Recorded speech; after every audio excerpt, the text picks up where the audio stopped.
The mxvice Show.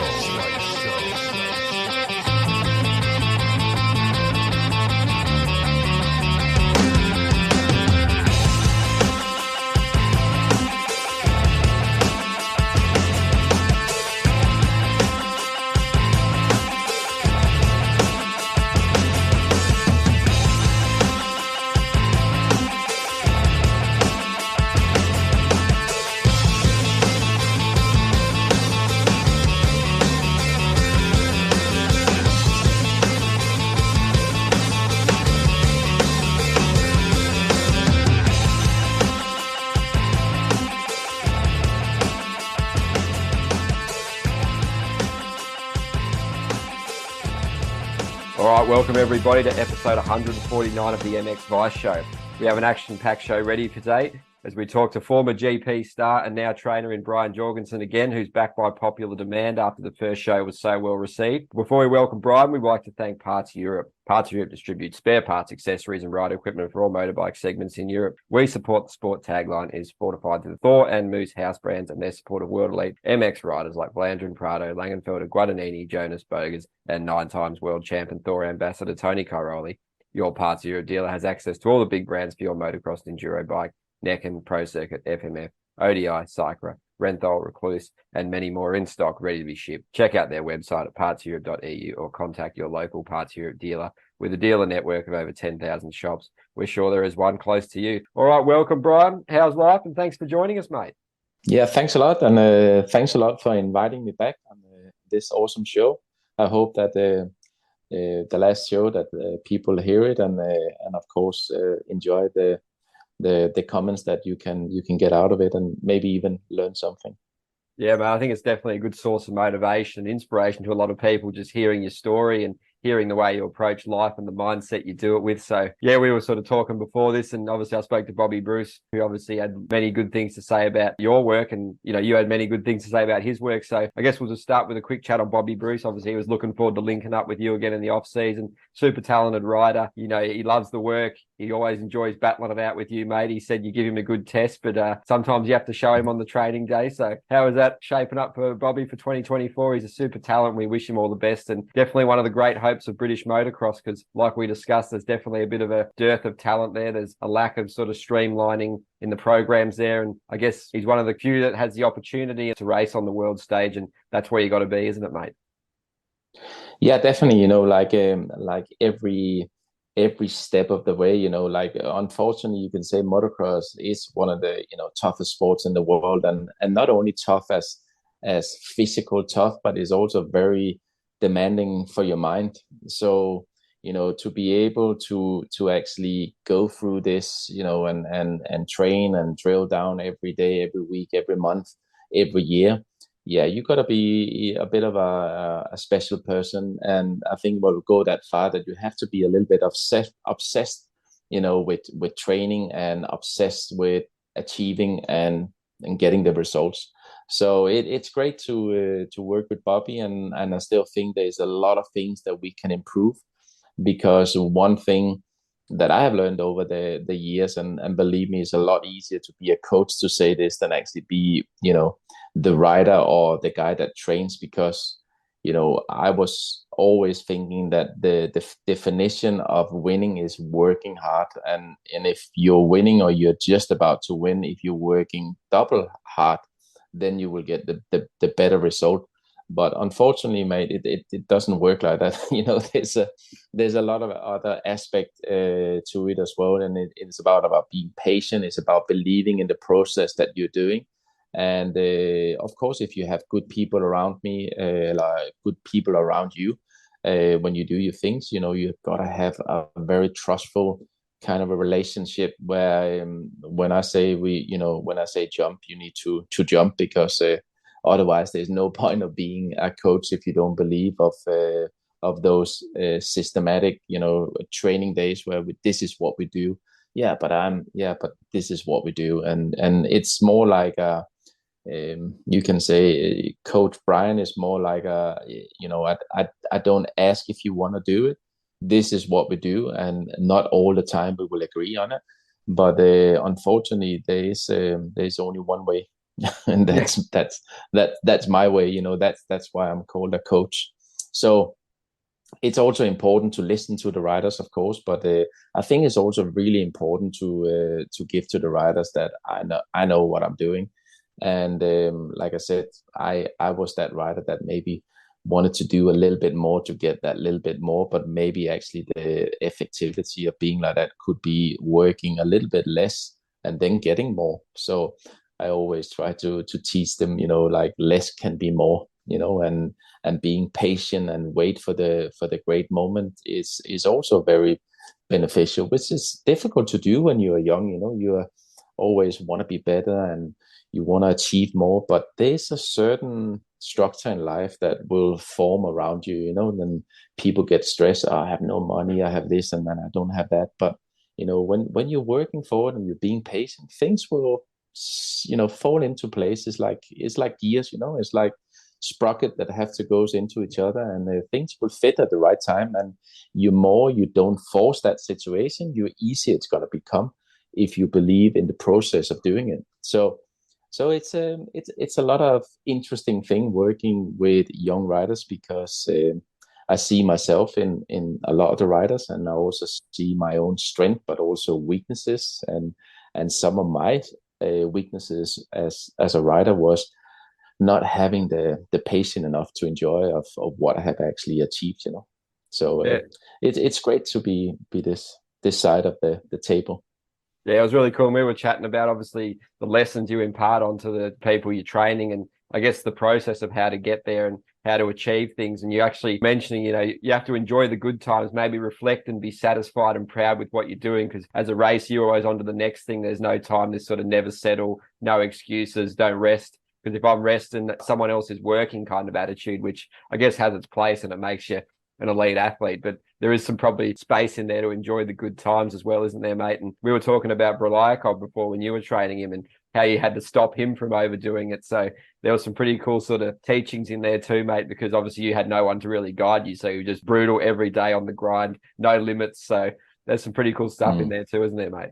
Yeah, I mean, like we talked about, like when I was working with the Russian guy Brelyakov, and he was riding for Steve Dixon with you can say factory Kawasaki, and he had a mindset of a winner. He had a very he will never ask questions. If I tell him that, okay, mate, we're having breakfast and then we go cycling for 100 kilometers, he will never be like, oh, why are we doing that? Or go out and do 10 kilometers of running. He will never ask like, why do I do this? He will never ask questions. He will actually just follow orders, which I guess maybe was also a little bit the Russian attitude in many ways, and maybe even more like a culture. I was telling you about that. It's funny when you work with different character, different riders, and I believe most character, if you want it bad enough, you can win races. You can be good at anything if you want. But it was funny to work with him because he told me some of the stories. Back in Russia when he was going to school, he was living about 6 kilometers away from school, and his mom and dad just they were very hard people. You just walk to school basically, but sometimes there's like those alarms in town when it gets over -20. And you are not supposed to like put your child outside and let them walk. You have to drive them to school. His dad was just pushing him out of the door, and that's 12 kilometers of walking in minus 20 or 25 degrees. He didn't care. This is the way you got to do that. You got to go to school, and I'm not going to drive you. So you could already feel that he had that kind of mindset. He will never ask questions about what we're doing or why we're doing it.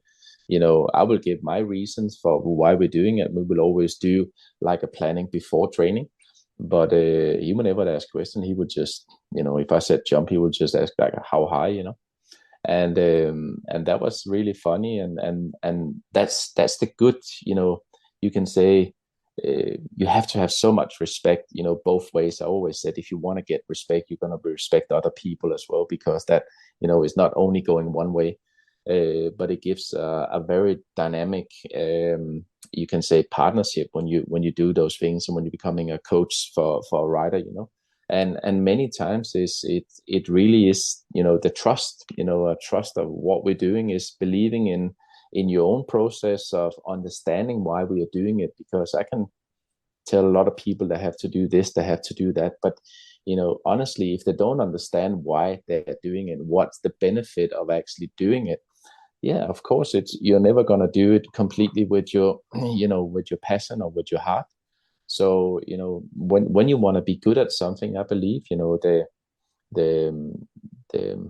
one of the success is to actually to explain to them why we are doing it and what that will benefit you, and how that can benefit you, not only for today's training but tomorrow, but for, let's say, when we make 1 or 2 3 years plan. Because it is very hard work, and you have to become obsessed with yourself, and you have to become obsessed with winning that. Because to be honest with you, when we talked about in earlier podcast about sacrificing, and people say, oh, you sacrifice a lot. Well, if I have to think about my training, all my dedication, my passion, if I have to think that as a sacrifice, believe me, it would be too hard to get up every morning and do the same drills and go out cycling in minus 10 degrees and freeze your ass off of doing, and believe me, that's not why you love it.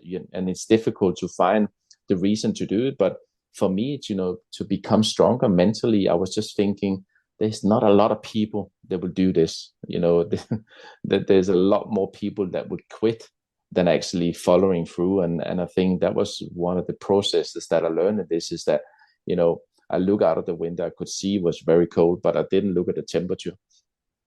So I just dressed up like it was really cold, and then you went out and you think, fuck, this is really cold.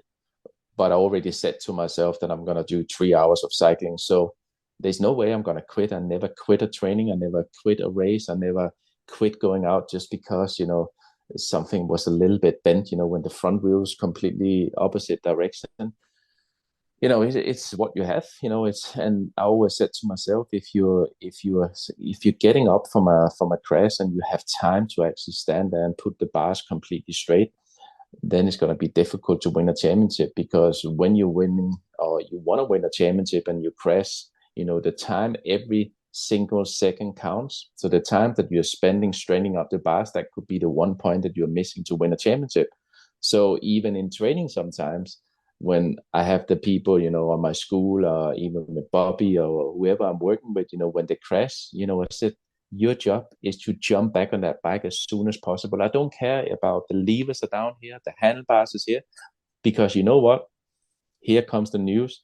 If you crash in a race and you are fighting for a championship, that bar can be completely bent. You can do nothing about it. It's just to get, back on the bike, maybe lose one position, but you will regret for the rest of your life if you stand there and everything have to be straight and perfect before you can actually ride a motorcycle.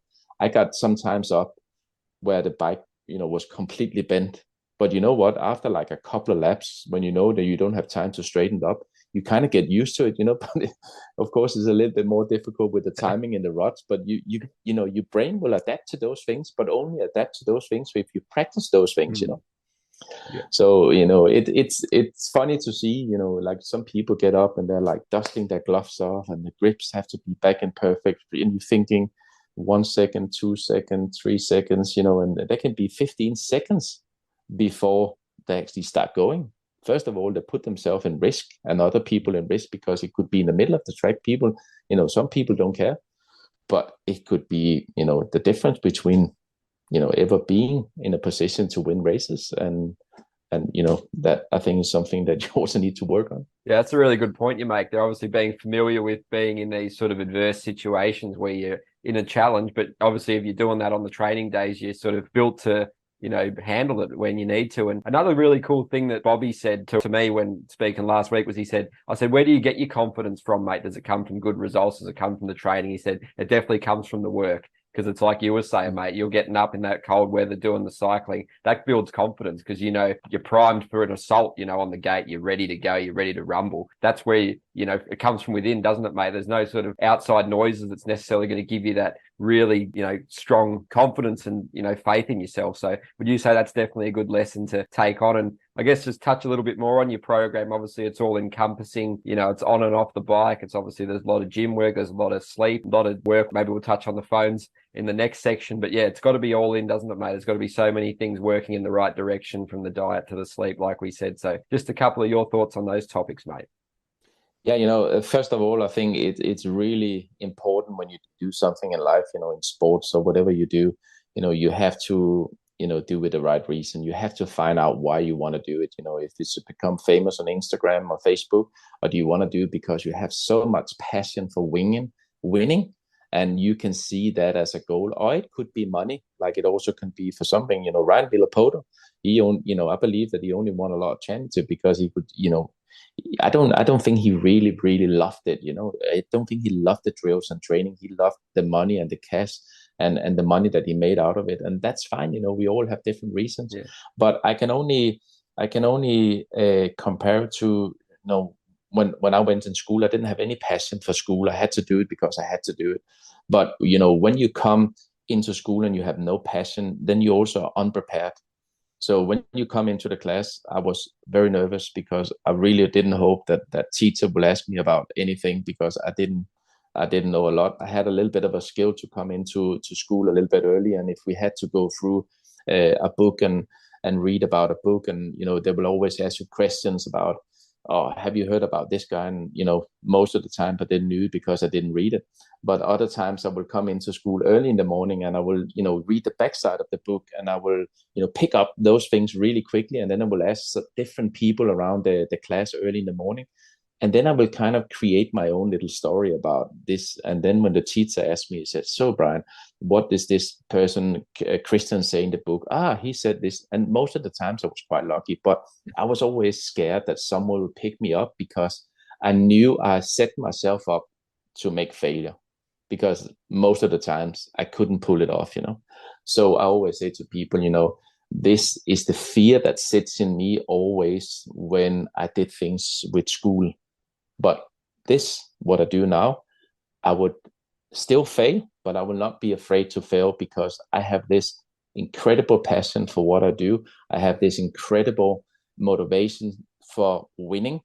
And I also had this little skill that I knew both things, what they would take to get there. So when I set up behind the gate, my first year in MX World Championship, I was scared because, as I told previous stories, you know, from when I became European champion, I was still working as a plumber, and it was difficult to get time enough for everything, you know, to create the money, to be the mechanic, to drive to the races and still have energy to actually do 2 times 40 minutes plus 2 laps at that time. So I also knew that I would fail, but there was no other way that I could do it, you know. But I did promise myself that if I ever had the chance to become a professional, I will do absolutely everything what it takes to get there. So what does it mean to do everything? Well, everything for what I knew at that time, because of course I didn't have a lot of people to, you know, to guide me and say, oh, you have to train, you know, 4 hours a day, and then in the winter you have to, you know, maybe take 1 week rest, and then you build up for the next season. You know, I didn't have those information. So some people could say, yeah, but you wasted the first 2 years of or 3 years of your racing career, even if I had, you know, maybe 5 podiums, individual race podium, and finished 6th in the world in the 125. Yeah, but you know, I didn't know better. It's not like I didn't want to, but I didn't have any informations that told me how to do it, when to do it. So when I signed my first factory deal with Suzuki 250, I had a professional coach, which is called De Müllermeister, was already training with Martin Barvoets, Michael Pichon, Joshua Coppins. And then I understood, holy crap, you know, I am not fit enough. You know, I have done completely the wrong thing. But you know what? You can never say that it's a failure when you don't know better. You know, that's why, you know, I'm a lot more clever today. I became a lot more clever through my racing career. And you can say when I had put the puzzles together with team setup, the mindset of preparing in the right way, being, completely focused, sitting behind the line and being ready for what I knew I could do, and build the confidence with the work of effort of training every day, and being, focused on my sleep, my nutrition, everything. What I did was down to the small details. But then I was too old. I was already 30 or 32 years old, and the career was over in many ways.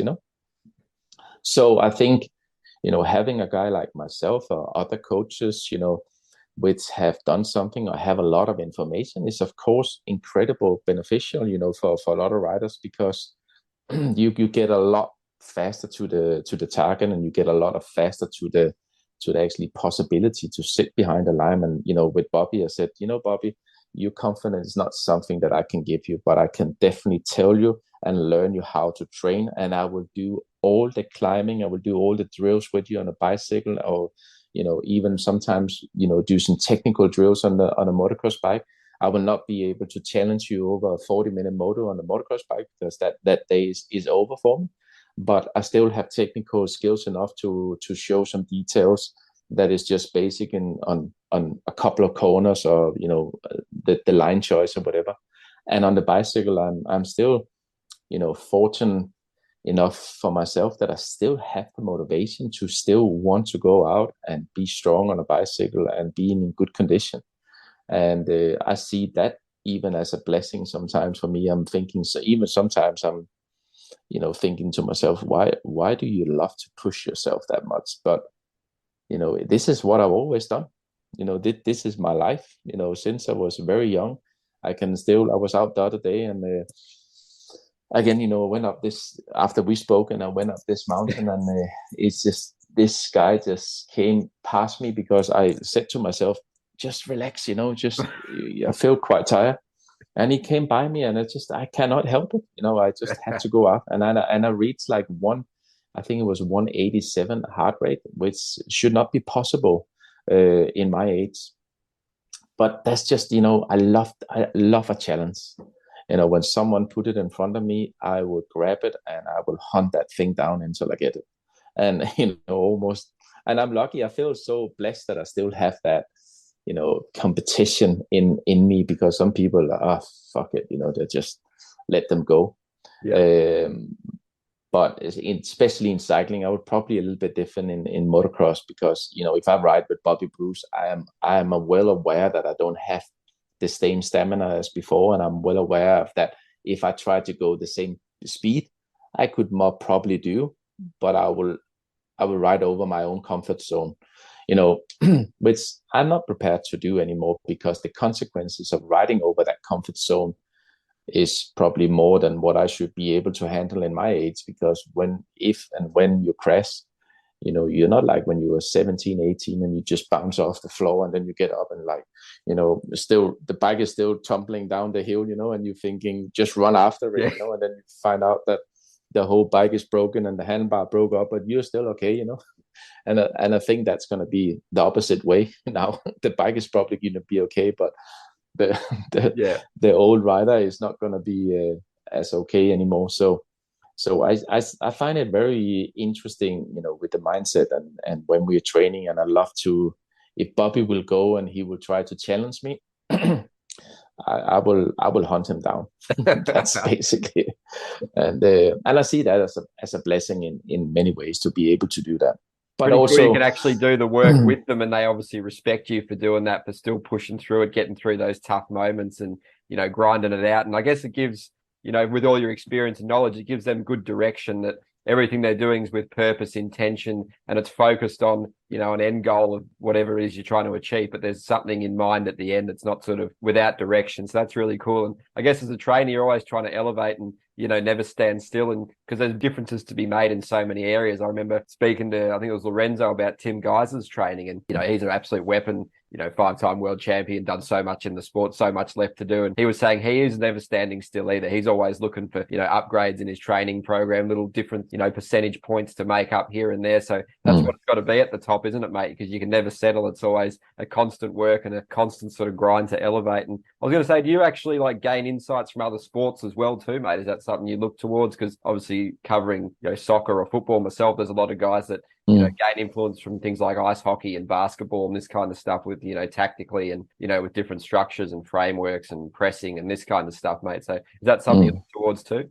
Yeah, I mean, you gotta be following with the elevation of the sport, but also in sport in general. You see it from now. I follow cycling quite a lot, as we talked about in the previous show, and that really fascinates me.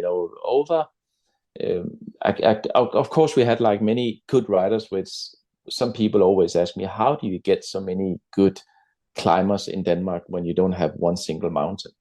and that can still come to a question mark. Most of the times when we go out, it's pretty much flat. But what we are dealing with all the time, when I lived in Denmark, also was the wind all the time. You can have a mountain that's 15 or 10% going uphill. But when you're dealing with, doing 7K or 120K or whatever you do, but constantly wind, that is also something that really pulls on your leg. And I don't know how many you can compare that to percentage, but I can definitely say that's tough. But cycling is something that fascinates me in many ways, and I actually have a good contact with one of the good coaches from one of the tour teams, the Grand Tour teams, which is actually Bora Hans Grohe team, which is a well-established professional team. He also trains Galvin Fernandez and Bobby Bruce as well on the physical side.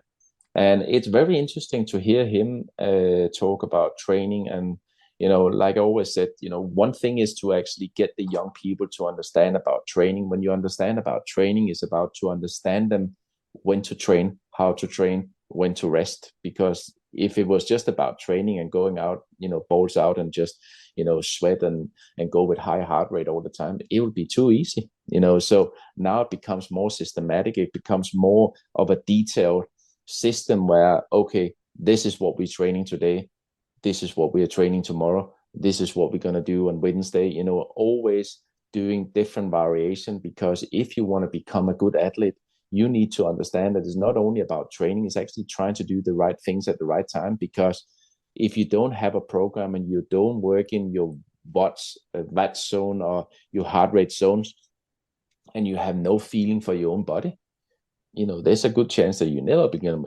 become a good athlete or becoming a world champion. So like I said, there's so many aspects of becoming a good rider. You have to understand yourself, first of all, physically, but also mentally.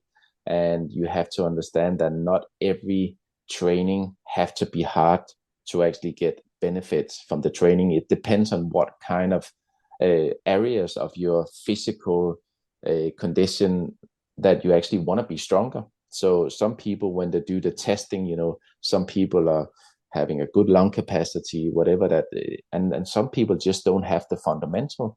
And I always said, it's the fundamental training that builds the confidence to build a high house.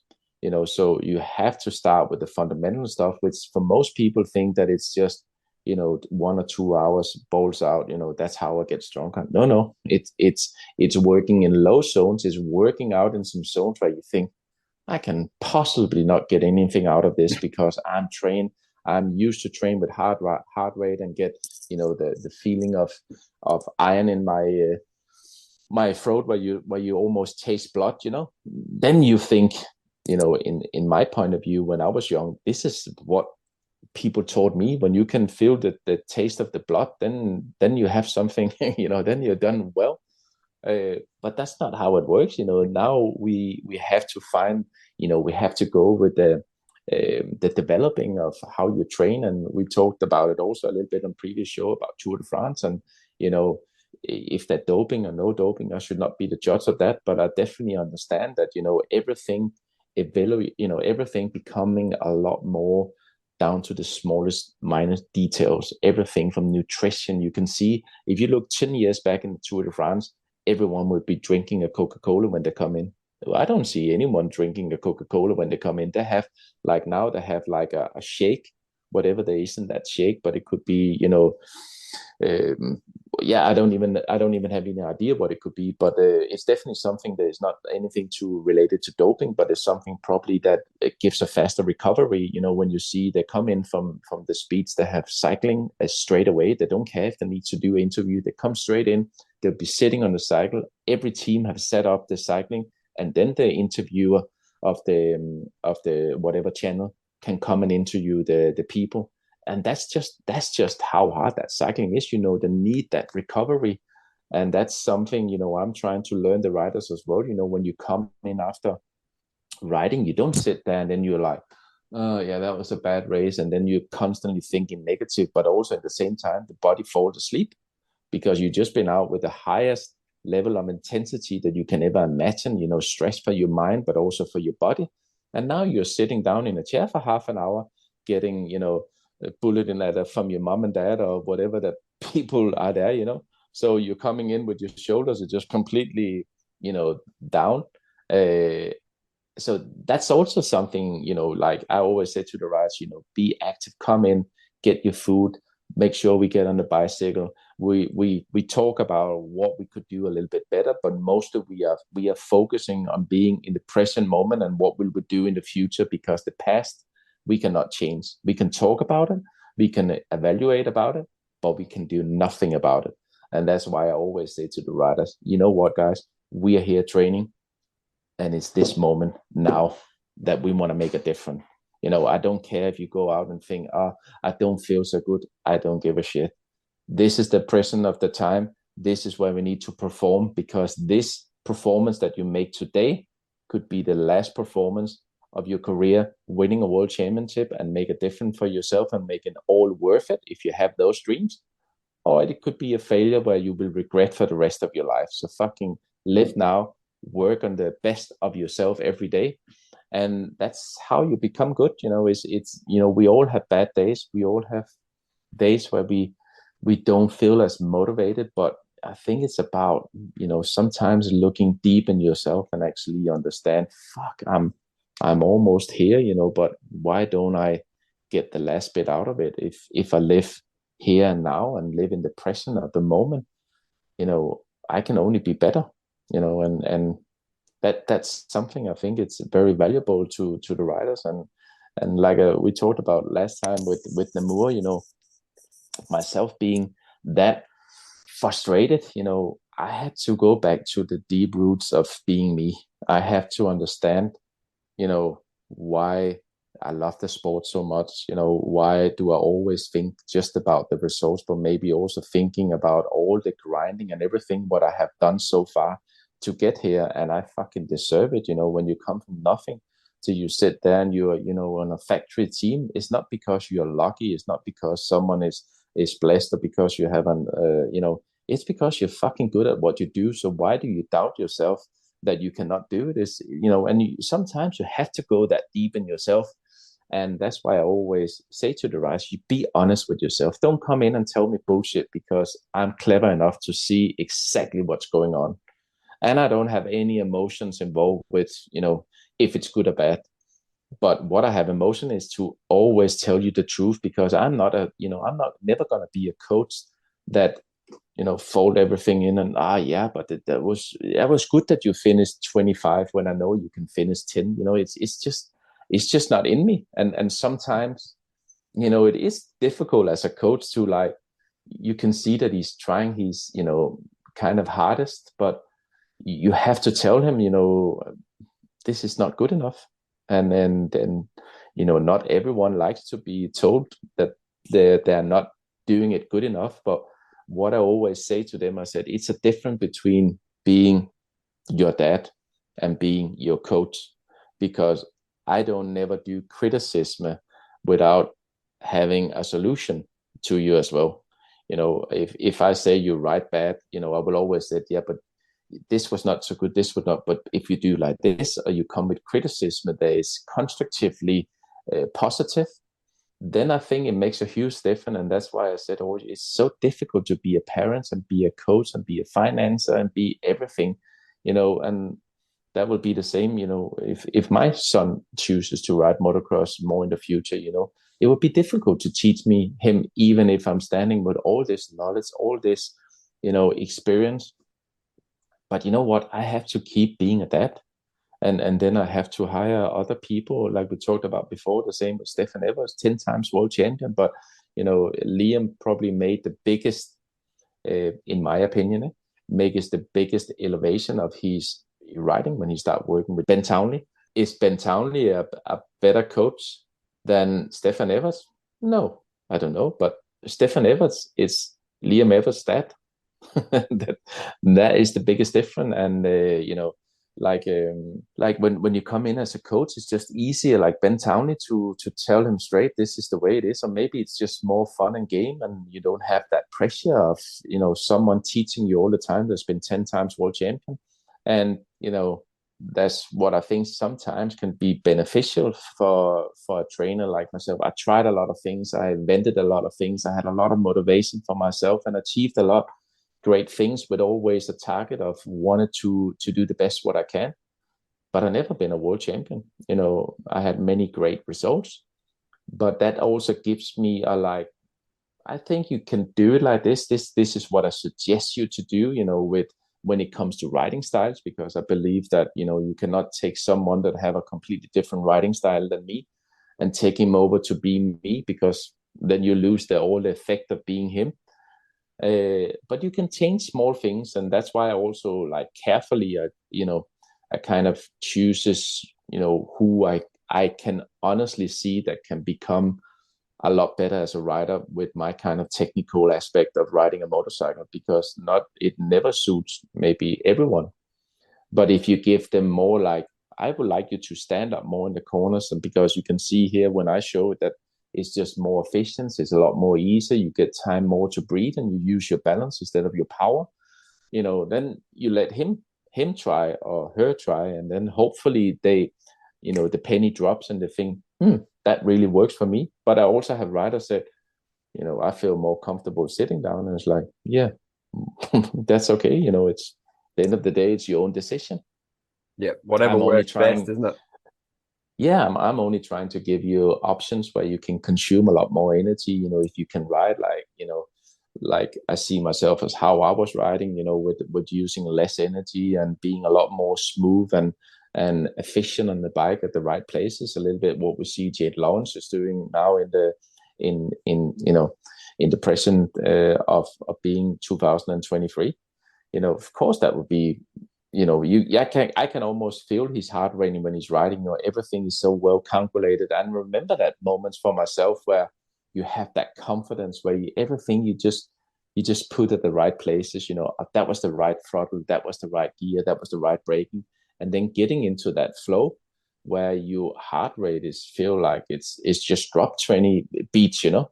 Instead of being in the middle of the pack after a bad start, and people are taking you down, and want to go into it, and your heart rate is way up here, and then you can say, yeah, I have to relax. Yeah, but it's fucking difficult when you don't know when someone's gonna go right straight through you. And that's why you have to be very focused on your own mind, and being really practicing.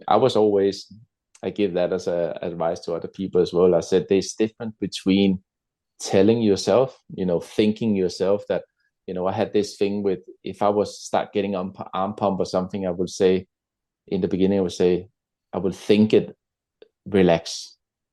But for me, it didn't give any effect with, thinking in my brain to actually it's going to come in my arm. So I had to scream at myself, going, relax, calm down, you okay, but I had to physically say it, like if you said it to me, yelling it to me, because then I woke up and then was like, okay, now I understand, I have to relax. And that was my way of getting over arm pump and stuff like that, or even ride with a lot of stress. When you're riding, you can feel your shoulders up here instead of just relaxing, and you're feeling it. So there's many different things that you can take into to help you, and that's the great things with with being in the position I am in now. I can help other riders, and we can try this and see if it works. Yeah, but I'm sure they obviously maybe don't appreciate that honest feedback at the time, but given the prism of time, they'd appreciate it, because there's no real benefit in the long run sugarcoating things, is there, mate? And and the lessons you said there about drawing on the tough times to give you strength, when the work's really hard and the day's not good and you don't want to be there. That's sort of, once again, like I said, for the race day, you can draw on that and said, I'm here now. Look, I've done the work and I'm ready to go now. And it's pretty cool how you sort of confront, things and a pretty real talk with these riders, because obviously that they need it, and it's not because you want to pick on them. It's because it's what's best for them, isn't it, mate? It's coming from a place of you care and you want to improve them. It's not coming from a place of negativity. It's more of a, like you said, constructive criticism. I guess you're always probably modifying your approach, I guess, especially for the modern age as well. And that sort of comes into the kids with the phones and the social media. And, there's a lot of shortcut mentalities going on. And it's like, look what I can do. It's a click of the fingers and I'm awesome. But it does project a false perception in a lot of ways. And I guess it's something you need to manage and, maybe educate the kids on. Maybe don't use the phones before bed, have dedicated hours to do it, because they could just spend hours on it. We were mentioning Nathan Crawford from his training program, the 00 Elite. He was saying it's a really tough battle trying to get the kids to switch off, especially because, mentally that really fires the brain, especially before bed, and it keeps you too engaged, too stimulated. So just a couple of your thoughts on those things as well, mate, it'd be great. Yeah, I mean, we talked a little bit about it before, all this social media and all this, you can say, approach and pressure from the outside. I have to be this one. I just saw this guy is doing this, and but I like it. Let's get it down to the real things. First of all, if you want to achieve something, you need to grind. And second of all, if you want to be good at something, is the consistency of doing things over and over and over again. To do the consistency of doing and having the will and the determination to do that, it actually comes from a deep place with it's in the heart. So I said always the procedure of getting people to perform on their level is always to speak open about what do you want to achieve, what do you want to become. And some people don't know what they want to become. And I said, well, I think it's a good idea that you go back to the drawing board and you actually find out what you want to achieve. Because for me as a coach, working with you or working with people is not about if they want to become a world champion, because only a few percenters maybe even want to do all that work and do that grind for whatever reason to become one of the best riders in the world. But I think it's always important to understand why you're doing it and what you want to achieve with it. If you want to become the local club racer and you want to win, that's fine. But I think always it's important to have a goal in mind. So when I say to people, it took me like 28 years or 29 years to win my first Grand Prix. Can you imagine how many years that I have been through my process of this year, I'm going to do a race win. This year, I'm going to win a world champion. I'm going to be a top 3 in the world. All the grind that I did so many years, when you think about how many freaking years that you have been thinking about winning and not winning, in real life, and how many times you could see that as a massive failure, and it would be a lot easier to quit on that, because not many people will go 28 years to be, successful at something, or 29 years. A lot of people said, oh, fuck, we go on.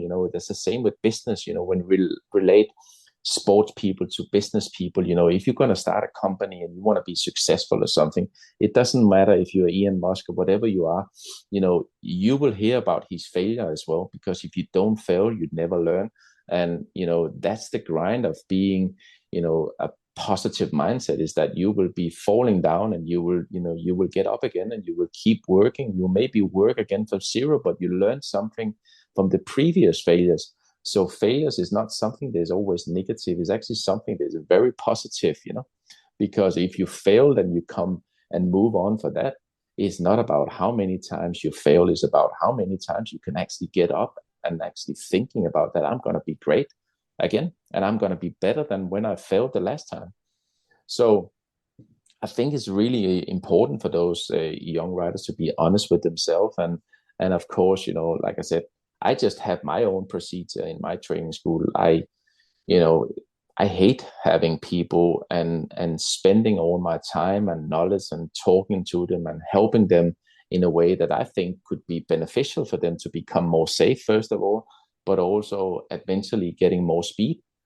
And then the first thing what they do when they come in after I've been standing there for 45 minutes telling them all what I have and we have been drilling through, and then they would take up their phone and that would be, everything what I have just taught them and talked about with a lot of passion. It's just gone out the window because now they see, 5 posts from their friends, which is doing something completely different. And they're like, oh, so all the time the mind is grinding, but not on the thing that we have been grinding, but the things that, distract them to actually think deep about what you do. And I have this a lot when I go with the riders to the gym as well. You're like, yeah, just a moment, I'm just gonna remember my phone. No, you don't need your fucking phone to do squats. You don't need to post to anyone that you're doing squats. You can do that, but then you just take one picture and say, I'm in the gym working out, and then you leave the phone until you're finished. Because your job is actually to do the things. And there's a lot of also when you hear, like I listen to mental speeches, and motivation and stuff like that, and there's a lot of things saying that one thing, you can actually work the muscle of your body without actually working on the muscle. But if your mind is in that muscle and you are actually completely aware of what you are actually moving or want to be moved, it's far more effective than just doing a pull down. You're like you're looking around like I'm doing it physically, but I'm not getting anything out of it because your mind is not focused on that specific area. So I always said, when you do things, try to think about what kind of muscle groups that you use and what kind of effect can you get out of using the right muscle groups of doing things. And in that training scale, there's a lot of different, perspective of getting the riders in focus, leave the phone. And most of the riders actually say to me, after a week together, even when I have my cycling camps, we can speak a little bit about why I do those things. It's a lot of things that we do in those camps, because it's a training school for me is not only going out on a motocross and just ride and learn them. It's a mindset. I want to give more, I want to give them some technical skills to become more fast and become more safe, because we all know the consequences. But to be honest with you, a lot of the incidents are happening today is because people are not sleeping in the right way. They have so much frustration or, thing on their mind, because we see a lot of shit on the social media that keeps going in my mind. Oh, Christian was also doing this jump, and maybe I beat him last year, and we lose focus on what we want to do and how we're going to get to that goal, because we are looking at all that social media and what Finn can do, and he was there and now he's here. Focus on yourself, focus on your own drill, be honest with yourself, and fucking put the work in. And if you put the work in, you will get to that place one day, And I cannot promise it's going to be tomorrow or the next day, but it will get there. And I'm a living proof of it. I spent, many years of my life thinking since I was 4 years old, when I first got in contact with a motocross bike, that I could be, one of the best riders in the world. But one of the reasons why I became that was because I believed in the process of what I was doing, and I kept coming up from fail. I failed many times, and I got up and I was like, okay, this is not how to do it, obviously. So now I'm gonna try this. That didn't work. Okay, but I slowly find my way into how to become more efficient on the bike. I worked a lot about being focused and making sure that when I'm turning up at practice, and especially after I became a professional, making sure I read, eat at the right time, I get my routines in, being very structured of everything what I did in life. It was almost like a robot, but still with some variants of doing new things as well, because I think it can be too much of like a robot. Just I'm going here and then I turn right and then but doing some other things also regarding training, but also regarding mindset and enjoying, most of all enjoying what you're doing. And I think that's the skill in life, to try to find out like, how do I get there? And when you maybe get there, how do I continue to be here? And how do I make it fun, even if it's my job? Because that can really messes up a little bit with your mental mindset, because now there's a lot of pressure because, a lot of people, when you're a factory rider for Yamaha, Suzuki or Honda, whatever brand that you're riding for, of course there's pressure. But there's going to be pressure anywhere where you turn your way in life if you're good at something. So you better deal with it in the right way and finding out how can you have the most pressure from other people, which are always going to be, but how do you deal with that pressure and actually be just being yourself and just having fun with it. And I think, in my opinion, I would not say that I was perfect at it, because I didn't quite learn that completely balance. I knew how to do it, but I wanted it too much. So I also forgot to enjoy myself. When I achieved that incredible moment where I won both races in Teutenthal, it kind of became very clear for me what kind of person that I am, because, you're working for something so many years, and then you're finally standing there, like winning the lottery, not because of the money, but because of the actually, achievement that you actually get, and then I forgot to enjoy it. Then it was immediately when I was standing up there on the podium, I was looking down. My mom was there. A lot of good friends was around at that time, and I was standing there, and I took myself in looking up to the sky because of my previous story that my dad died when I was quite young, and I always believed that he was with me as a racer, helping me and guiding me, and without actually being present at the moment, but he was in my heart. And when I looked up in the sky and I was just about to lift my arms like completely fucking, we made it. But before I got my arms completely up, I start thinking, and that was my, that is my mindset. I start thinking about, now I have to prove it again next weekend. I can do this now. I forgot to enjoy the moment, of actually, when you achieve something, there's been your life art and of work. I forgot to fucking achieve it. And that's, the only regret that I have with my career, that I was not, it was not like I didn't appreciate the results, because it was amazing. It was amazing feeling. I was in, almost every front cover of the magazines around the world as well, even on the motocross in the US.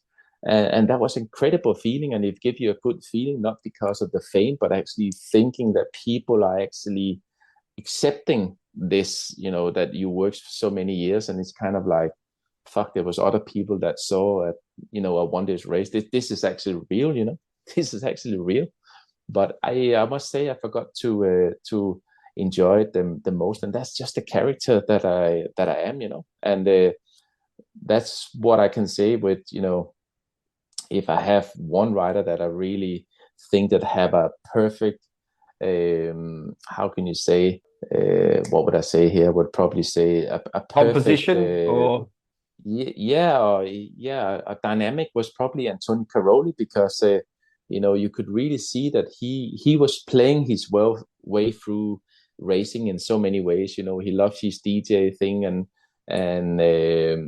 when he won a championship, at a big party, and he enjoyed the moment, and I think that's probably the perfect combination. But I was not able to do that in that same way and give free, and now I can go out and do some drink or enjoy myself.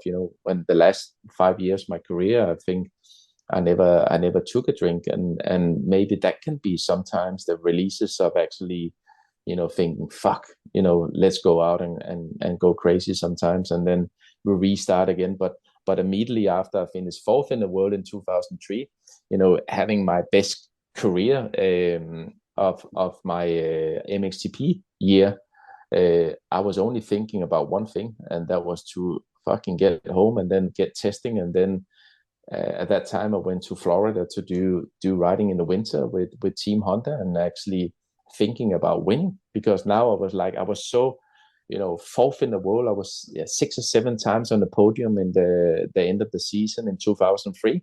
And every time I climbed on that podium, the first time I was never offered for the rest of the season. And I think I could not even believe I was living my own dream, thinking, is this for real? Am I really that good that I can actually be up here every weekend? And it was like someone saying, yeah, you are fucking that good because you work your ass off to get here. It's like, it was almost like someone was speaking to me, And then when you go back and you're so fired up and you just want to train because that's what we talked about before. You're thinking more training will make you a lot better, but maybe that was not the case, and that was the first season coming into the 2004 season that I actually thought maybe, I actually didn't. Maybe I could win a world championship. I was like, I can win a world championship. This is what I worked for, and I believed that it was gonna go through, and it didn't for many reasons. But you gotta have the belief what you do is correct, and you gotta believe in the process, and you gotta have that certain instinct of never giving up and never quitting, because it's just not worth it. You will live regret for the rest of it, and that's the thing what we talked about, with social media. I said, fucking live your own life. This is what you see here, but this is other people's life. What about your life? Who do you want to be? Do you want to be like Alex Hodgson or, like Antonio Caroli, or do you want to be your own best version of what you can get out of your life? Because you're not Antonio Caroli and he's not you, but live in the present moment where you're focusing just around being you and being a better version of yourself.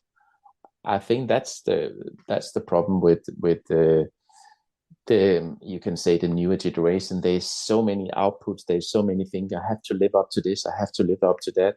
And he was like that when he was 15 and I'm here 17. Who gives a shit? You are you have it in your own process. I mean, I didn't become a European champion until I was 19 years old, 18 or something, like riding together with Sebastian Cetella, was only 16. But I was still an amateur, and he was actually a professional because he had, Jackie Vimona as a coach already from when he was 14. He was in Yamaha France having, good material and a completely different mindset, a structure around him. I was driving around in my own little truck, as I told, and I was just having fun, and I was just a kid, and I went out race, and then I won because, I had a certain talent. But I didn't even think at that time that how I could actually do it. I just did every race as good as I could, and then suddenly, it came down to the last race, and either I'm gonna win it or he's gonna win it, and I just put everything on my line to do the best what I could, and it worked out.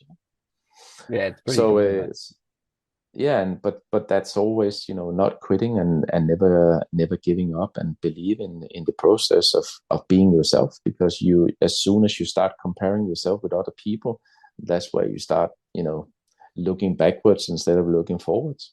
Yeah, absolutely, mate. Well said. And it's like combining that hard work with tangible success in terms of race results. That must just be the best reward, and a boost to do even more, mate. It probably kicks into the next gear and, reinforces the principles and importance of things like the routine, the structure, and I guess taking ownership and extracting positives in the process, like you said, because it's not easy. It's so much hard work, and it's really not for everyone. Like you said, when you train riders, there's guys that just want to get better at riding and have fun, but there's some that want to be pros like Bobby Bruce, be champions. They're the ones that obviously really want to be that few percent that achieve great things and do all they can to get there. And do you have troubles with, I guess, some of the riders you work with in terms of the discipline and I guess the maturity and professionalism, because you can't control every action? Like when you're on the track with them, you have an element of, you can impart all the skills and the knowledge and the wisdom onto them. But I guess taking, responsibility and accountability for everything they eat and do and, what actions they take, because, everything's got to be geared towards motocross in a way if you're a professional. So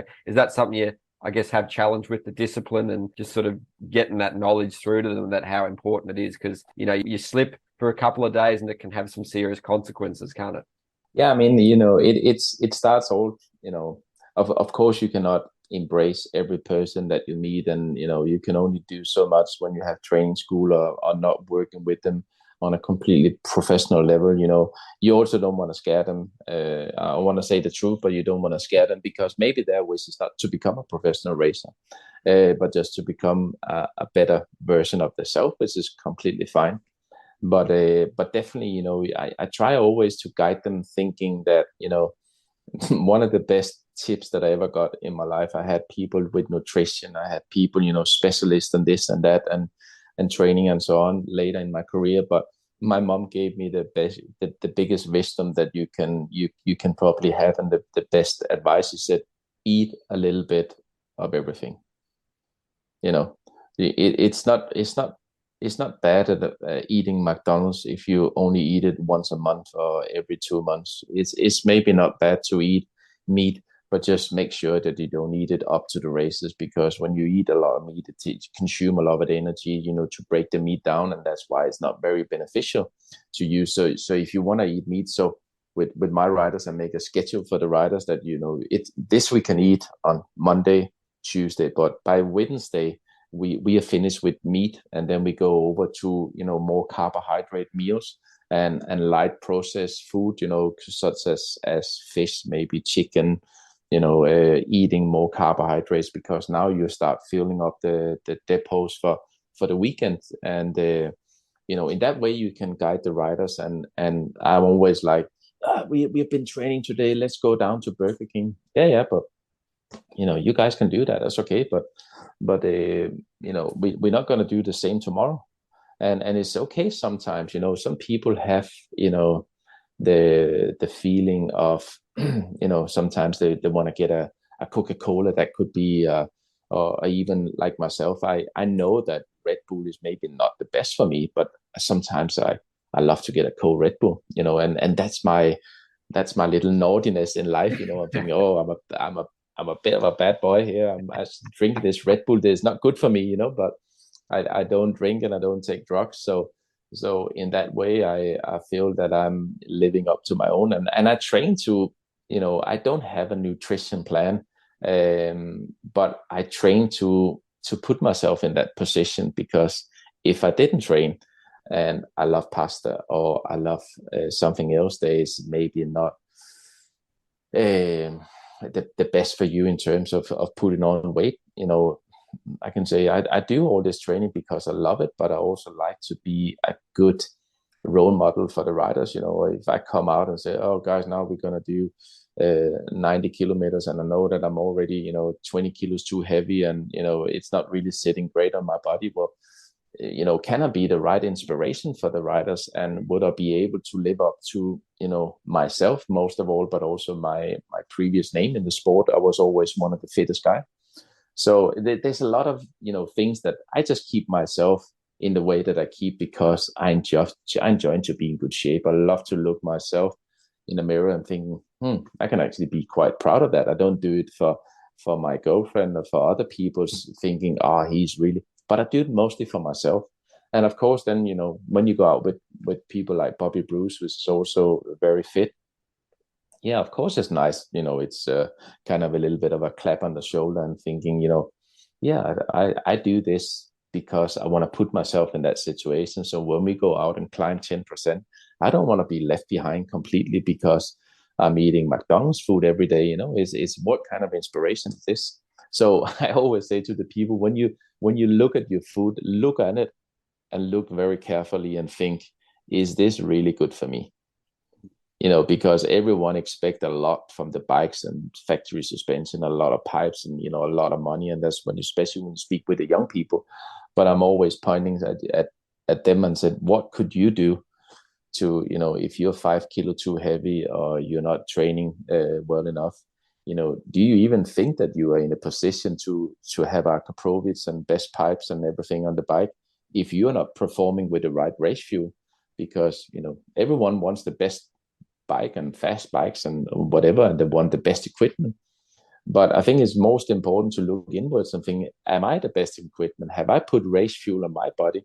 And that comes from eating properly during the week, sleeping properly, having a clear mind, because I can definitely see big difference between the consistency of the performance of the riders in maybe more nowadays, because there is so many expressions around. There's so many things to look up till, and that's what I'm trying to help the riders with as well. Trying to say, yeah, but it's not about him, and it's not about him or that person. It's about you, and it's about living here now and do the best what you can do to become the best version of yourself, because you're living nobody else's life. You're living your own life, and there's nothing more regrettable if you're looking back at your life in 10 years from now and you think, fuck, if I just done this, if I've done that, because that's going to stay with you for the rest of your life. And that's what I always said to myself when I was in a position, or set in a position where it was a lot easier to quit. I'm thinking, fuck, quitting, it will always last for the rest of my life. But giving my best and getting the results out of what I have that day, that you can never be pissed off about, because you can only think, well, I did everything what I could. I was maybe sick. I felt not good today, but we're gonna have moments where we don't feel good. But if I can embrace that and get the best out of myself that day, is there anything to be said about? Like I said, when I finished my career, I was many times on the podium, was a European, British championship, multiple-time Danish champion, and got great results being able to ride for 3 factory teams. Of course, I was disappointed about not being a world champion. I would never disagree in that. But also, I had to convert that over to a positive mindset and thinking, well, you know what? I did everything what I could to become the best version of me. There's not one single part that, I would probably have been more happy if I learned quicker. But when you have no people to guide you in that direction, you can only be clever and more efficient by learning by your previous mistakes. Yeah.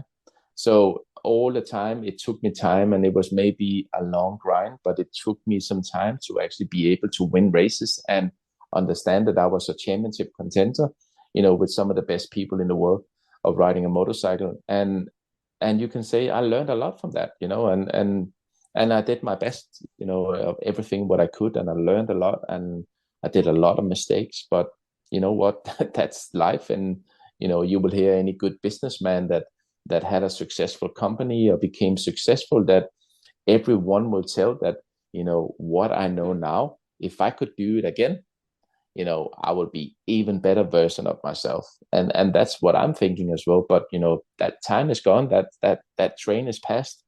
But what I can do now is actually, becoming a lot more clever with my riders, and telling them great stories about my failures, because most people don't want to fail. They think the thing is a fail to fail.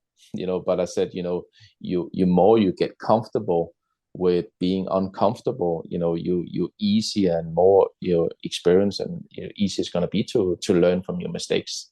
And I think that's an issue as well. I said to riders also, when they have a little bit of fear of this and that, and said that there's nothing to be afraid of. How many times have you really been afraid of something if you have good confidence? How many times have you had good confidence without making the preparation, to make your confidence? Like we talked about in school, why I was nervous, because of course I was not prepared. I was shit scared what the teacher's gonna ask me, because I didn't want to fail, because I was, I knew I'm gonna fail. I'm gonna set myself up for failure. And sometimes I pull it through, but the consistency of what I did in school was not there, not because I was stupid, just because I had absolutely no interest of being there.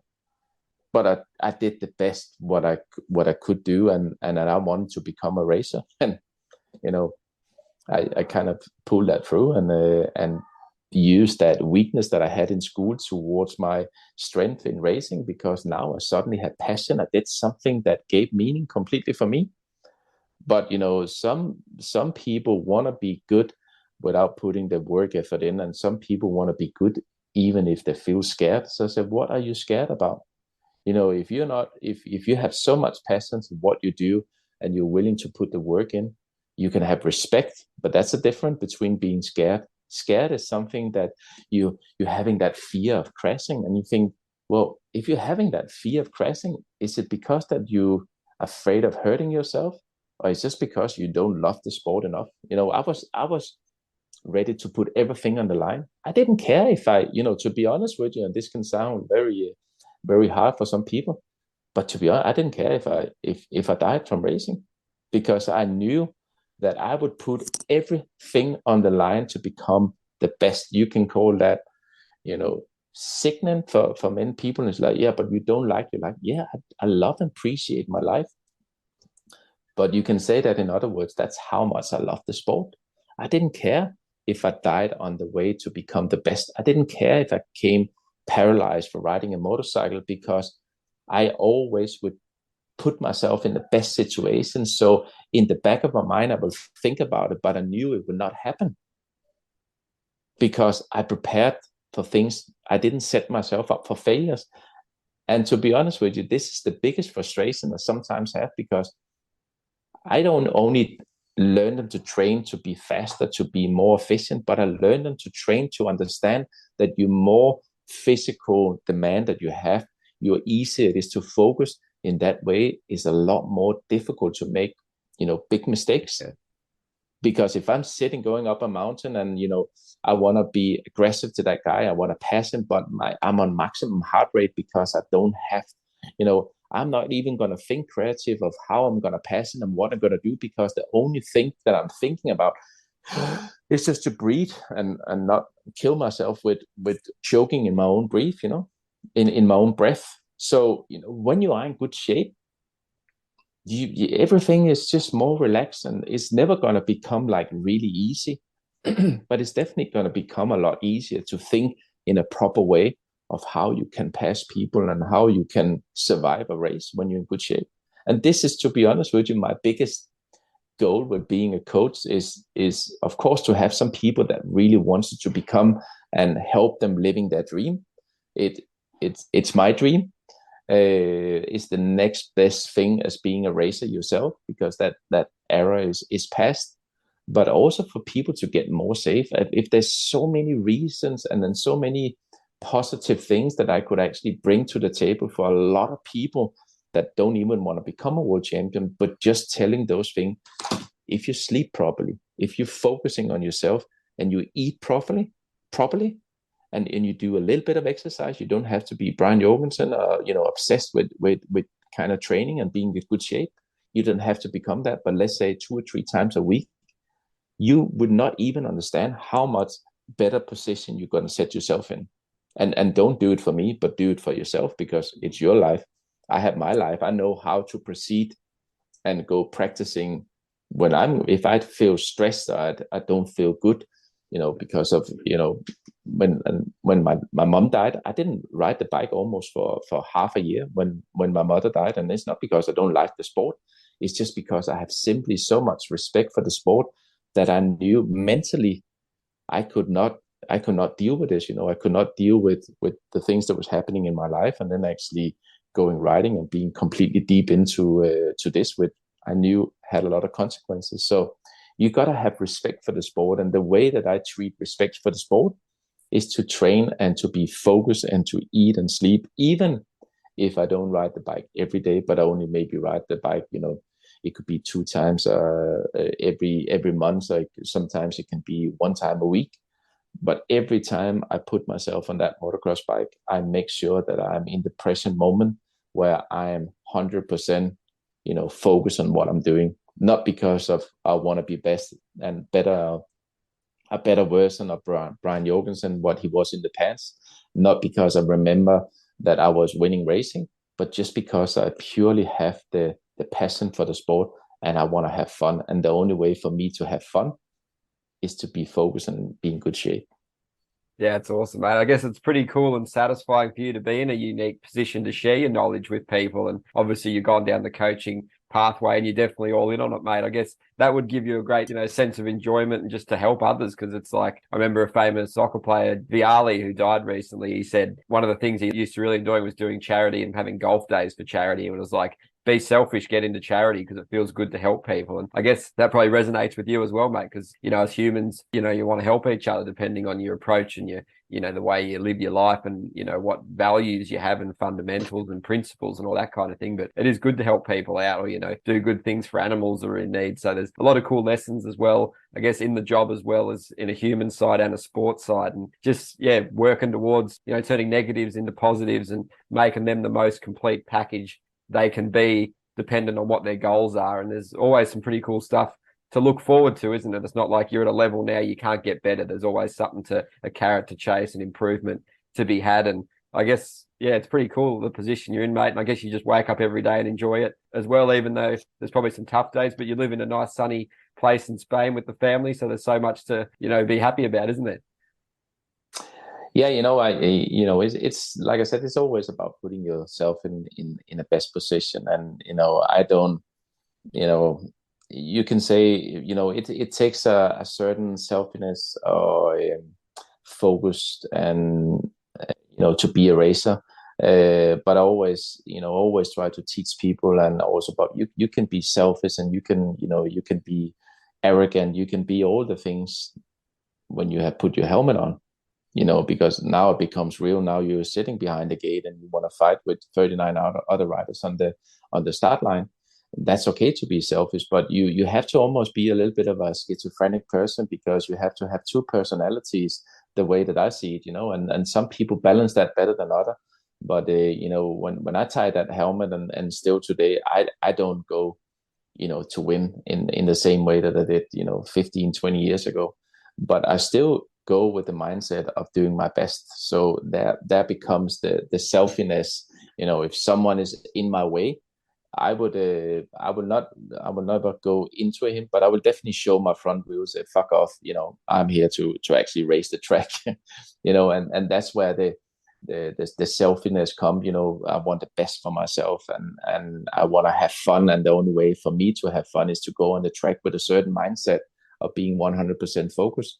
But then there's the other Brian Jorgensen, which is when I come in, contact, interaction with fans, people, and I believe that was one of my strengths. I could be one of the best racers in the world and still being, a nice guy to people because I do remember my roots. I do remember, where I come from, how I got there, and it's important to inspire other people to become the best version of themselves, so I'm a very important picture of how I behave. And I always took that as a big responsibility of how I behave for other people and be a good role model for the sport, because I think that's, I believe, what we need. It's for people to recognize our sport. They also have to recognize our personality. We are warriors. We are out there to do the best for ourselves. We are fighting for everything what we had. But we also, you can also be a man and then, shake a hand and say, that pass I did over there was a bit hard, but, at the moment where the heat is there, you do everything to win because that's what you work for. And that's not being, that's not being selfish. That's just being ambitious, and there's always a difference there also. It could be even in a relationship or people around you, like, yeah, you're very selfish, you want to do this and you just went to the US or you went to here to train. No, mate, that's not because I'm selfish. That's because I want to win races, and that's because I'm investing so much time to be the best version of myself, and whatever that takes, I will fucking go there, and I will not ask people for permission to go there, because I know that's when I'm on that track, nobody's going to help me. Nobody's going to give me good advice. Oh, you should have turned left down here. When that fucking gate drops, the bullshit stops, and then you are your best, you have to believe in yourself and what you do. So if you don't learn to make decisions and make decisions for yourself and be a little bit selfish in ways, yeah, you're probably never going to be, a good racer, because that's also the thing with coaching and with the people that I'm working with. I'm not a babysitter. I'm not here to babysit you. You have to go on this place in the start line, or you have to remember you have to turn left. No, that's not how I work. I want the people to be, their own boss, and I want them to take decisions that they think is right for me or for them, because whatever I think was right for me, that was for me. I can give them advice and say, you know what, if there's a little bit of a soft spot, try to avoid here. But how do you feel on this pick of the start gate? Because for me, when I choose start gates, it was deeply a gut feeling that I had. I will go over and I will look at every gate. I will of course look at my position with the front wheel down to the first corner. If it was a 90 degrees or 180 or whatever it was, I will consider that as a game where I should place myself.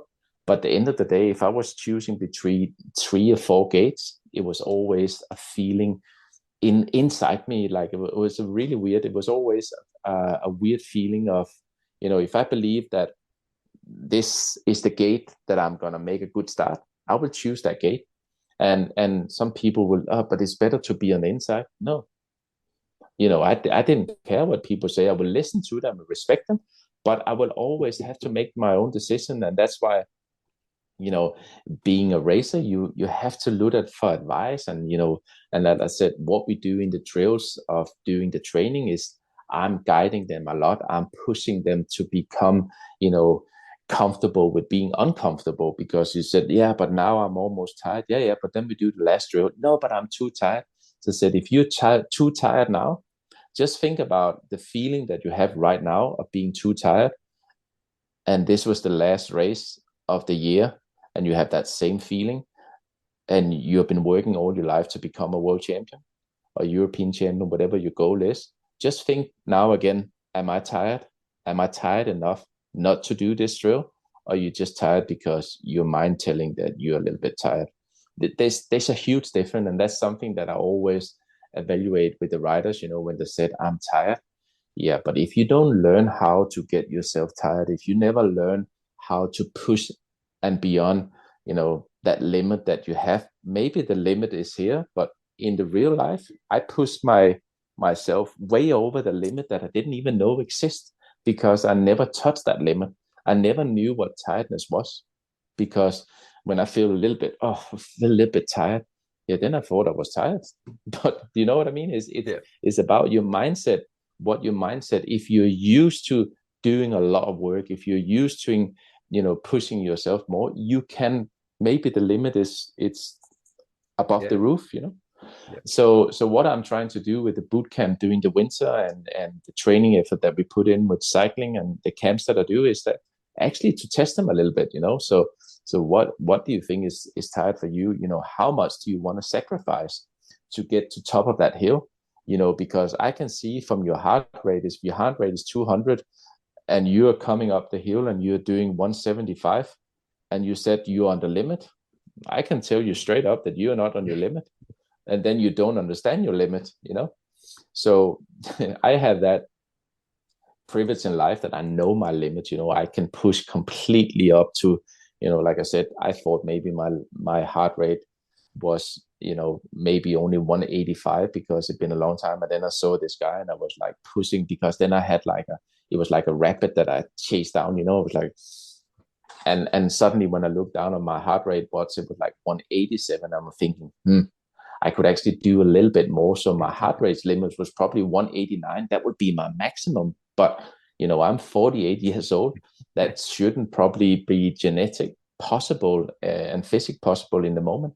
But, sometimes you can do a lot more. And that's a great thing about being a coach as well. And for me, working with Bobby and other riders is that, they don't have to come to me to say that it's hard, because I've fucking been there. I know exactly how it feels. I know exactly how tired you are, but I also know the benefits of me getting out to a race, waking up in the morning thinking, fuck, I'm really tired today. I'm really tired. And then you get out of that camper and you meet your team's bus, which is the team bus from factory Yamaha or factory Honda, and they are motivated. The team are motivated. They don't give a shit if you are tired. And that's why you have to pull yourself in the neck and thinking, no, you're fucking right. This is my job. This is what I choose. This is the path that I choose in life. And you just fucking gonna, go out and perform in your best. And some of those days, I can say that when I won in Teutsenthalh, I didn't, I was in bed by 10 o'clock always, but because there was such a big party going on in Teutsenthalh and the Germans, I didn't sleep till 3 o'clock in the night until, Joel Schmidt went up and he pulled all the things out for the power. So he killed the music and the parter in an instant of a second, So, but then you think, fuck, now I'm so focused always on my sleep. And you start thinking, I'm not going to be able to race with the best riders in the world because I'm only going to get 3 hours of sleep or something like that. But it doesn't matter of what you do at that one moment, and if you miss one sleep or something happens, but it's the consistency of what you do through the week, through the months, that will get you through. Sometimes when you have to go to the airport, you think, fuck, I only get 3 hours of sleep. You wake up and you're ready because, sometimes it's okay to come late to sleep, but it's the consistency of what you do. And that will make a difference. And that's what a lot of people and a lot of riders don't understand, that we train today and tomorrow, and I don't feel like training.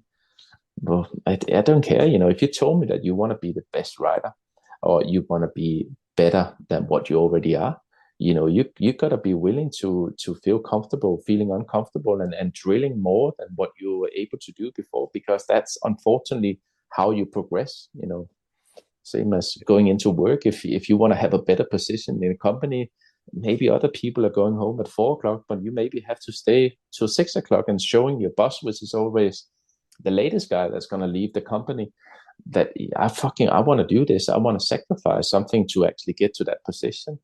And that's what life is all about, man. It's about giving your best all the times, and willing to put more in that you already did before, but with the right amount of when you become a professional racer, of course, I think it's not only about training, it's about training at the right time, knowing and understand and associate yourself with people that understand this either on their own body or have a physical, education or good education of how to recover. And I think that's some of the important things of being with good people in your corner, is actually to have people that can guide on their specific strength in racing or in nutrition, or why it's important to sleep. When you tell people that you have to go to bed at 10 o'clock, why do I have? Because your body is the only way to your body to recover is when you're sleeping. And there's, even if you have 9 hours of sleep, there's only a certain amount of those sleeps where the body is really going deep into sleep. But when we come back to social media, when you have been watching social media, it will take maybe an hour before your whole brain system is going down to normal, and then you can actually fall asleep, because all the images that you see all the time just keep grinding in your head. And that's why I try not to look at my phone at least 1 hour before I go to sleep. I just leave it completely, and it's not the first thing that I grab when I get out of bed. Is like, what happened while I was sleeping, on Instagram, and I know a lot of people do that, and that's fine, but that's not how I live my life. I live my life, and when I say my life, I mean I want to get the best out of what I can do today, and that's not depending on what I've seen on social media. Unfortunately, you can say when you have a business like mine, you also have to keep yourself a little bit updated on, you see what's happening with this electric bikes, and what's happening there. Trade artists in Japan, where did that come from? That is like instantly just things are happening a lot quicker over the last 6 months, which you could never imagine is gonna actually happen, or maybe even didn't want to happen. So my life is also to follow up and see, and a lot of riders always contact me on Instagram, and it is as annoying as it is. It's also an important challenge, to show things and to show what am I all about. And if people wanna go in and write a message on my Instagram or Facebook, they're of course welcome, but it's not always that I respond, because I just try not to be so much on social media. But if you go in on Brian Jorgensen MX School, then you can maybe read up a little bit what I'm about, and I have some pictures for the past and some for the present moments that we live in. There's a lot about cycling. It's not because I don't like motocross, but It's just because when I put stories up, it's because I want to share those beautiful places, and they always amaze me when I go out cycling. It's probably one of the reasons why I love cycling so much, is that I'm out in the nature, getting fresh air and seeing new things every day, or even sometimes, last week I did over 300 kilometers of cycling, and I just looked through my Garmin, and I got, my girlfriend gave me the Garmin watch for the cycling in the 17th of March on my birthday, and I could see that I almost done 4,000 kilometers since the 17th of March. So, and in that time I also, I do work as well. It's not every day that, I'm traveling a lot. So it's been for a few good hours on the bicycle, but I enjoy every moment, and I really appreciate, my life as it is. And I think, when people say, you're so lucky that you have this life. So I say, yeah, but I create my own luck. At many times you create your own luck, and the only way to create that is to actually, keep grinding, and things will happen good for you. And not all my life is on roses, but I think I created the life that I wanted for myself, and I was willing to sacrifice. For some people, it's a lot of sacrifice to get to where I got in my career or my life. But you are in charge of that, and I believe everyone can be in charge of that if they really want to. But it starts with believing in yourself, and start cutting out the bullshit what you see on the internet, and living other people's life. Where do you want to go? Yeah, that's great insight, mate. And obviously the thing you said about the choices and having bravery and I guess conviction, authority in the decisions you make. And obviously as a motocrosser, it's going to be selfish a lot of the time, because it's it's a one-man band, even though the support network's just so massive. People like yourself, trainers and family and wives and girlfriends, so important to, to give the rider a shoulder to lean on, this kind of thing, mate. But yeah, it's been awesome to have another chat, mate. Last one before we go. Just on the topic of, training, and I guess what's your take on the training facilities out there? Obviously the Star Racing out in Baker in America, really brutal environments. Obviously you got Kenny Van Duren doing a program with Yamaha, so that's pretty cool as well. And in Australia, the 00 Elite Rider training, Ford Dale, Beaton's Pro Formula. A lot of these training programs set up, and I guess it's a good environment to test these guys. It's pretty brutal, building fierce characters and competitive natures and pushing them to raise the bar each day. It's like every day's a battle to see who wants to be the top dog, mate. I guess, what's your thoughts on that? I guess it probably cuts out the bullshit, and you're going to have to be prepared to lose some days. You're not going to be the fastest guy.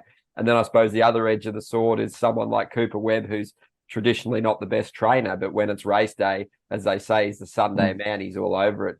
He can turn that game face on. So, switching different mentalities and how they approach each rider would have their own way of approaching it. So especially the younger ones, I guess they come in there, full-blooded, ready to go to attack the challenge and want to win every day. So that's quite an interesting dynamic those programs create, isn't it? Yeah, I mean, I speak sometimes with Gert Swanepoel, which is the trainer for Star Yamaha, and we speak on different things. Of course, there's different variants of training. There's different nutrition. There's a lot of different medicaments. And I was speaking with him because I start associating myself with Rhino Power and the hydration fuel, because I was really always tired of going out on those long bicycle rides when it's really hot. We talk about over 40 degrees, and most of the times during the summer it's between 32 and let's say 40, 45. And then going out for 3 hours of bicycling, 100K or whatever, you need to have some proper hydration fuel. It's not filled up with stack of sugar. And because then you're just coming in a sugar rush, and then your variation of focus is just coming up and down. So I was really, I know Rhino from, Ryan Hughes from when he was racing, and we had some great battles together. So I know that everything what he was doing, and of course also with so many athletes using it, like Eli Tomac, and even Tim Geiser is using the product but doesn't get paid, so he doesn't have to show things. So there's a lot of things that I had to talk about him about. I said, are you really using those products with Hated Deek and then whatever the other riders are called? And he said, yeah, we are. And he told me the procedure of how to use it and when to use it. And I said, great, because I have this feeling of the product when I'm doing my cycling and with the motivation pills, and it gives me this feeling. And do you have the same experience with Hayden and the other riders? He said exactly the same. And a lot of the riders use it because of the consistency of what they do every day. And that's where it becomes down in the smaller detail when to take the products, when to get up in the morning, when to do the cycling and take it after the cycling. So they're all the time, they're on top and having the race fuel in the body. And we also talked a lot about training and the great facility that Star Yamaha have at the goat farm. You can see where there's already so much history gone down already over the years with Ricky Carmichael and his mom, being a coach for him, kicking him over the brake or the clutch sleeve when he was using the clutch, and that motivated him to become faster and stronger and better, and I think one of the things that I really see the developing over the last let's say like 5 or 10 years, that with this Eldon Baker program, or maybe more years, they start training in groups, which is also, to be honest with you, when you hear Hayden Deegan with some of the interviews that it does, it's not always the best way, maybe sometimes, but he said like, it's not every practice day that I love to, because I know I have to go out and bring the best. And when you're fighting for a title and you have Levi Kitchen breathing down your neck, you can see at some of the races they were even on the podium 1, 2, and 3. And he said this race was nothing different than it was on Thursday when we raced together at the goat farm, because we were fighting to become the best on the training day. And that just gives that edge all the time, And Ricky Carmichael said to me also, we were actually doing a training school in Sweden back in 2013, where you had the Ricky Carmichael Academy, or I cannot remember exactly what it was called, but it was Ricky, Jeff Emick, Jeff Stanton, myself, and Jamie Dubb. And we had a lot of good talkers and talked together. And he said, one of my strengths of my career is that I had my mom there. I had a lot of respect for her. She's never been a motocross rider, but she was very tough, maybe unusual tough mother. I could not imagine my mom teach me to ride a motorcycle or even being tough in the sport. She was always very, very, like maybe most mothers are a little bit soft, But he said, the most incredible things that he got out of training with mom, that he always trained on the same level that he was racing, And that means he was always on the limit. So he said, even if you thought I was maybe not the smoothest rider in the world and the bike would go sideways, it didn't feel like that to me, because that's how I practice. The bike will go sideways. It will be out of control. But when you learn how to deal with those things and your reaction time, because your mind is already kind of preparing that this is going to happen, because you are not Jet Lawrence, where everything is, perfect with the gears, perfect with the clutch. I mean, Carmichael, he was beating the shit out of that clutch for one motor, And so in that way, a lot of teams now, they're training together, they're making this race environment become normality. So when they come to the weekend, there's no, of course there's always pressure, but there's no pressure of sort of am I fit enough, am I fast enough, because they already knew, because the competitors that they practice with in week is going to be breathing down your neck. So it's just a normal practice day. And he said, actually, that became something that he was choosing when he chose the team, because, Hayden Deegan had probably possible to go with any team. He tested Pro Circuit, he tested KTM, but he said the program that Star Yamaha had available for him was chosen out from what he liked. He said, if I want to change the suspension in the last moment and I want to go completely different direction than Levi Kitson, can I do that? Yes. If I don't like that engine, what most of the people are riding with, can I change that? Yes. Okay. You know what? From my perspective, this is the perfect team for me, because it is a team. They're very strict, but I can also give them my input, how I can become a champion in Hayden Deegan way, And I think that's such an important message to give out there also to teams, because I've been riding for teams where, you can say that they took me, when Michael Pichon came into the factory Honda Martin team, in 2000 and the end of 2003. This was the first year that Mikel Pichon was on a 4-stroke because he became 2 times world champion on factory Suzuki 2-stroke. So he was coming in, and of course I was a little bit afraid because I just finished 4th in the world. I was 7-8 times on the podium. I knew how to nail this, and I knew where we could improve for the next season. But when Mikel come in with a completely different mindset, with a different engine that he used in 2 strokes, I thought, I hope that the team I have gave them enough confidence to keep believing in what I'm doing. And maybe Mikel would choose to go south, and I keep going north because of my knowledge, and my results would lead me that way. But it was very smart. The team was very good, and Marcus, which is now the head chef of Tim Geisler's team, Freitas, which is a Brazilian guy, he was my mechanic. And he was very smart, he let me lead my way, and we work in small progress towards the 2004 season, where when Pichon came in, he said, I want more power, I want this, I want harder suspension. And that was fair enough. They gave him all that. But after we did the first couple of races in Mantova, we did the Star Cross where all the factory riders raced together before the season. We ended up on the same path after the second Grand Prix. We ended up at the same path. So he got almost a Brian Jorgensen replica bike because I had the experience. He was maybe world champion and he was maybe faster than me, but I had the experience over those couple of years how to set this 4-stroke up. And I knew that if I had 70 horsepower on my right hand, that's great. But I have to deliver that consistency of being able to hold on to the bike for 35 minutes plus 2 laps. So I don't need 70 horsepower, maybe 65 or even 60 would be better, because it's not the fastest lap that choose if you're going to win the race. It's the consistency of racing all laps, and you feel, you can attack the bike. And if you're shit scared of having so much power, you're going to be more scared than actually moving forward. So when you come to a team and what you're talking about, Starhart Yamaha, I think it's such a great team because of that. They're giving the possibility to the riders. They said, this is what we're doing with training. Nobody can move. This is our trainer. You follow his procedure. But whatever that happens on the bike and what you want to change, it's individual. You can have completely different engine that Levi Kitchen will choose, or what's his name, Craig, that was in the team before. But I think that's so important because I said to Honda Martin, if I want to put the handlebars in the rear, can I do that? Yeah, you can try it.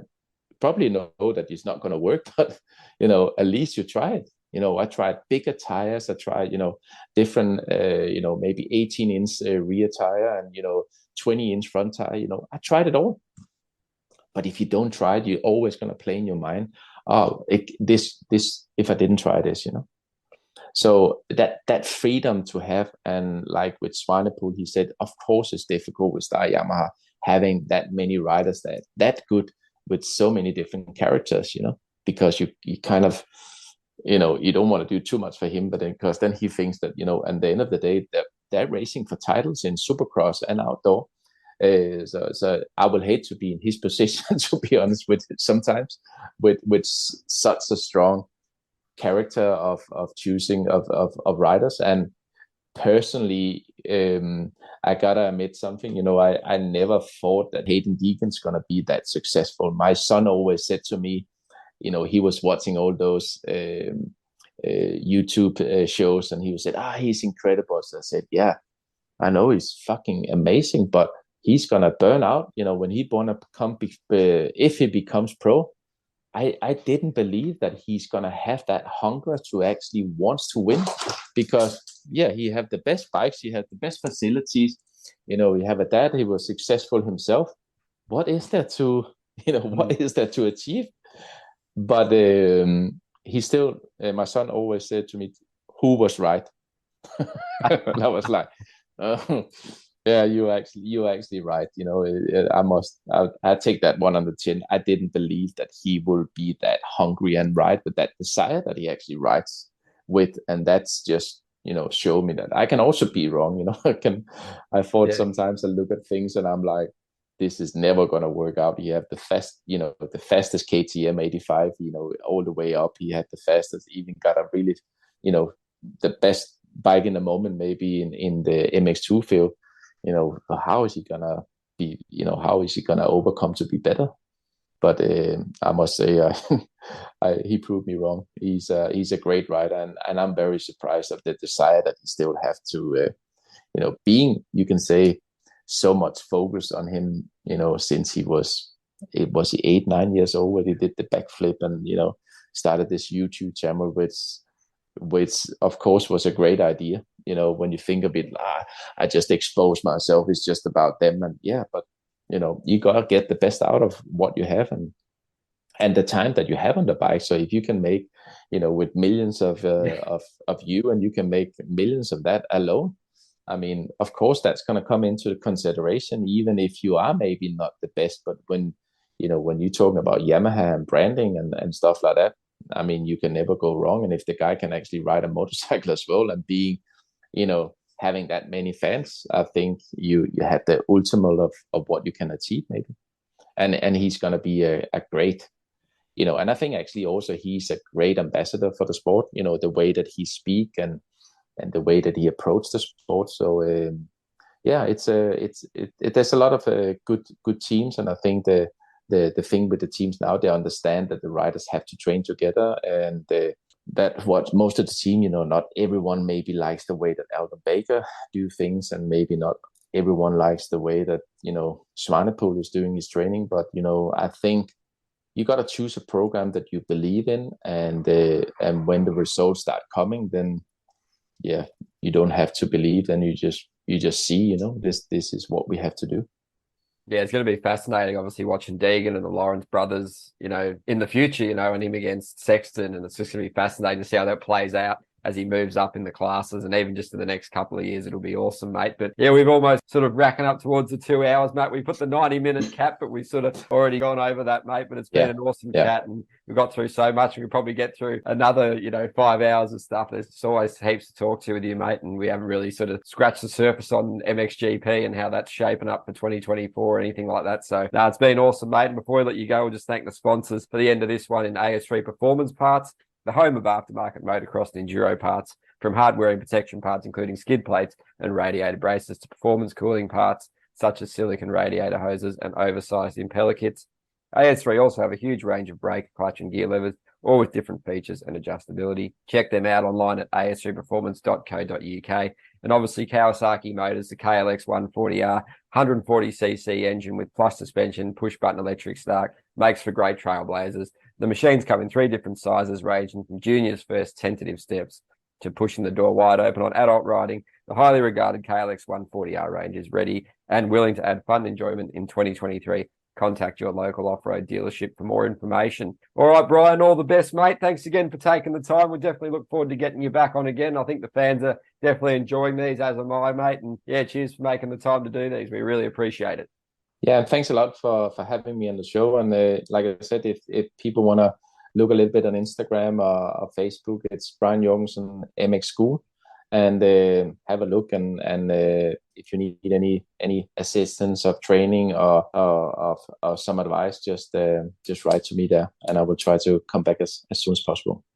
All the best, mate. Thanks again. We look forward to speaking again soon. Yeah, thanks a lot. Thank you, guys.